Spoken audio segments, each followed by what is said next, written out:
콘스탄티누스는 막센티우스와 결전을 치르기 전에 일리리쿰 황제인 리키니우스에게 중립을 지키겠다는 약속을 받아내었고, 전투가 끝난 후 콘스탄티누스의 여동생과 리키니우스의 결혼식을 치르기로 하였습니다. 막센티우스와 동맹 관계에 있던 막시미누스는 막센티우스의 패전에도 아랑곳하지 않고 리키니우스를 공격하기 위해 혹독한 추위를 이겨내며 보스포루스 해협에 도달했습니다. 막시미누스는 11일간의 포위 공격으로 비잔티움의 항복을 받아내었습니다. 막시미누스와 리키니우스는 협상을 하다가 협상이 결렬되면서 전투를 하게 되었습니다. 리키니우스의 3만 명의 병력은 막시미누스의 7만 명 이상의 병력에 압도당했습니다. 그러나 리키니우스와 휘하 군사들이 정신력에서 우세를 보여서 전투에서 승리했습니다. 막시미누스는 비처럼 빠른 속도로 도주하여 160마일이나 떨어진 니코메디아에 나타났습니다. 그는 리키니우스와의 전투 후 3에서 4개월밖에 살지 못했습니다. 그의 사망 원인에 대해서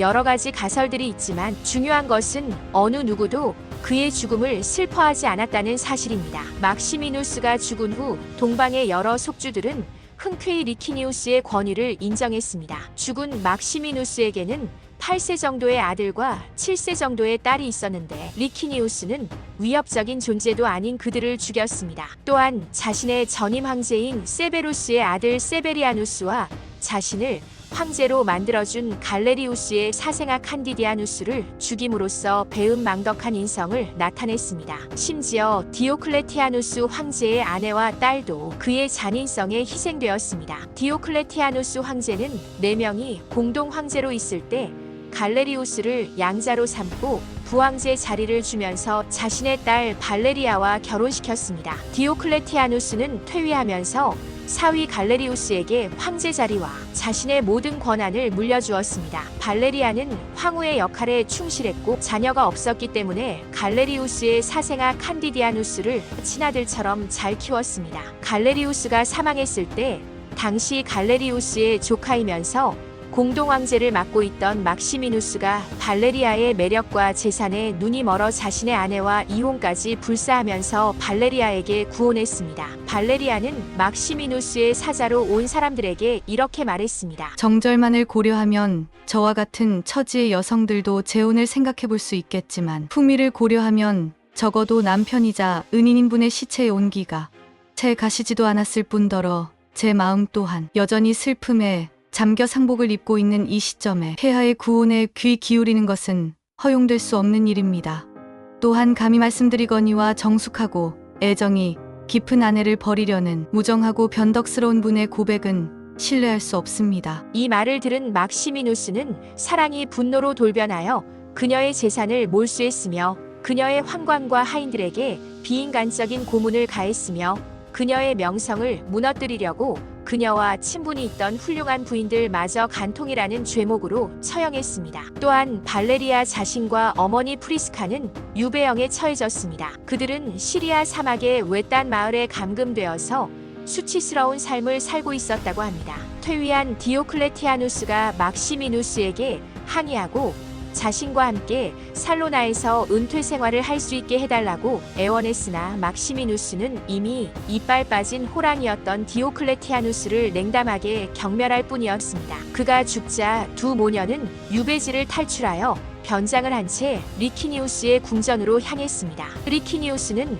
갈레리우스와 군대 시절 친한 동기였고 갈레리우스가 리키니우스에게 황제 자리를 주는 등 많은 은혜를 베풀었었기 때문에 두 모녀는 환대받으며 입성할 것이라 기대했던 것입니다. 그런데 배은망덕한 인성을 지닌 리키니우스가 발레리아의 양아들 칸디디아누스를 죽인 것은 물론 니코메디아의 궁전에서 연일 피바람이 불고 있다는 것을 알게 되었습니다. 리키니우스가 막시미누스보다 더한 폭군이라는 것을 알게 된 두 모녀는 서둘러 도피했습니다. 15개월 동안이나 속주 여러 곳을 전전하던 두 모녀는 이미 사형 선고가 내려졌기 때문에 테살로니키에서 발각된 즉시 참수되었다고 합니다. 이들에게서는 어떠한 범죄 사실도 발견할 수 없었고 세간의 평판이 좋았기 때문에 사람들은 이들의 죽음을 슬퍼했다고 합니다. 이제 막센티우스와 막시미누스가 죽음으로써 로마 제국은 콘스탄티누스의 서방 제국, 리키니우스의 동방 제국으로 양분되었습니다.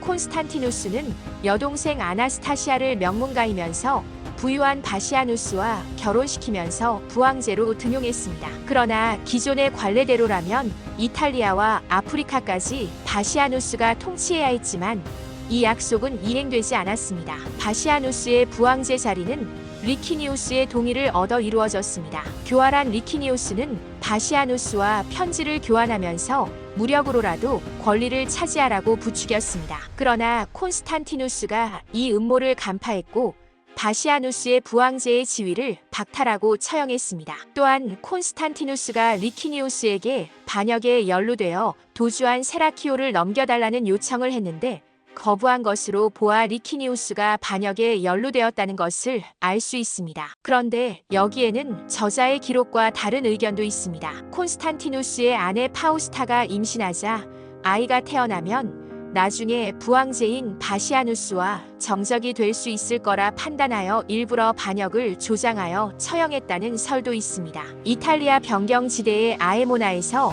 콘스탄티누스 조각상에 대한 모독 사건이 발생했는데 이 사건은 두 군주 간의 불화를 알리는 신호탄이 되었습니다. 제1차 내전은 키발리스 부근에서 벌어졌습니다. 두 황제의 병력이 소규모인 것을 볼 때 갑작스럽게 전투가 전개된 것으로 추측되고 있습니다. 콘스탄티누스의 병력은 2만 명, 리키니우스의 병력은 3만 5천 명이었습니다. 첫 번째 전투는 콘스탄티누스의 승리였습니다. 해가 뜰 무렵부터 늦은 저녁 시간까지 승패를 알 수 없는 전투가 계속되고 있었는데 콘스탄티누스가 이끄는 우익이 맹렬하고 결정적인 돌격을 감행하자 리키니우스는 퇴각 명령을 내렸고 진지와 군수 물자를 모두 버린 채 휘하 군사와 함께 은밀하게 도주하였습니다. 그는 빠른 퇴각으로 시르미움에 맡겨두었던 가족과 재물을 지킬 수 있었습니다. 그는 도주하는 중에 일리리쿰 병경을 관할하는 휘하 장군 발렌스에게 부왕제 자리를 주었는데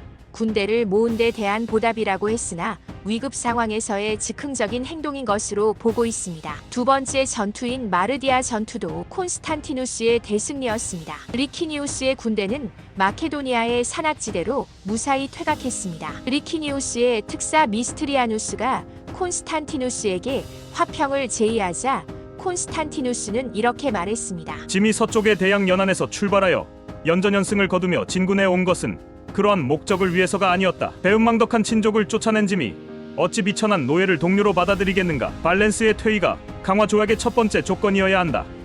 콘스탄티누스의 화평 조건에 따라 불운한 발렌스는 재위 며칠 만에 재위와 생명을 모두 빼앗겼습니다. 콘스탄티누스는 세력면에서 우위에 있었지만 계속 전쟁을 해왔기 때문에 더 이상 전쟁을 하는 것은 어렵겠다는 판단을 하였습니다. 그는 화평을 청해온 리키니우스에게 트라키아, 소아시아, 시리아, 이집트의 영유권을 넘겨주었습니다. 그러나 판노니아, 달마티아, 다키아, 마케도니아, 그리스와 같은 속주들은 모두 서방 제국에 포함시켰기 때문에 콘스탄티누스의 영토는 칼레도니아의 국경지대부터 펠로폰네소스 반도의 끝까지 차지하게 되었습니다. 이 강화 조약에서 콘스탄티누스의 두 아들 크리스푸스와 콘스탄티누스 2세는 서방 제국의 제위계 승권자로 리키니우스의 아들은 동방 제국의 제위계 승권자로 명기되었습니다.